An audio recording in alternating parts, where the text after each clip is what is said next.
ఒక వ్యక్తి గురించి చెప్పాలండి. గత 10 నెలలుగా ఆంధ్రప్రదేశ్ గవర్నమెంట్ కొత్త జీవో వచ్చినప్పుడు ఇది కరెక్ట్గా లేదు, మనకి ఇబ్బందిగా ఉంటుంది అని చెప్పి గవర్నమెంట్కి చెప్పడానికి చాలా ట్రై చేసాం. ఇండస్ట్రీ అంతా ట్రై చేసింది, నేను ట్రై చేశాను, ఎవరు కూడా ముందుకెళ్ళలేకపోయాం. కానీ ఒక వ్యక్తి వచ్చి ముఖ్యమంత్రి గారితో ఆయన సాన్నిహిత్యాన్ని ఉపయోగించుకొని వెళ్ళి ఆయన దగ్గరికి 2-3 సార్లు కలిసి మొత్తం అంతా ఎక్స్ప్లెయిన్ చేసి కొత్త జీవో రేట్లు పెంచడానికి కారణమైన వ్యక్తి మెగాస్టార్ చిరంజీవి గారు. ఆయన చాలామంది చాలా మాట్లాడినారండి, రకరకాల మాట్లాడినారు. మమ్మల్ని నెగ్గించడానికి ఆయన తగ్గి ఆ మాటలన్నీ పడ్డారండి.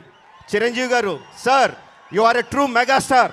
ఇంకా చాలామందికి తెలీదు, తెలంగాణ గవర్నమెంట్ జీవో కూడా ముందు జీవో రావడానికి కూడా చిరంజీవి గారు కారణం. ఆయన తెర వెనుక ఉండి నడిపించి అంతా చేశారు. మళ్ళీ చెప్తున్నాను, ఇండస్ట్రీ పెద్ద అనిపించుకోవడానికి ఆయన ఇష్టం ఉండదు, ఇండస్ట్రీ బిడ్డ అనిపించుకోవడం ఆయన ఇష్టం.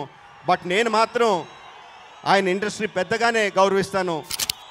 ఇండస్ట్రీ అంతా కూడా ఆయనకి నిజంగా రుణపడి ఉండాలి.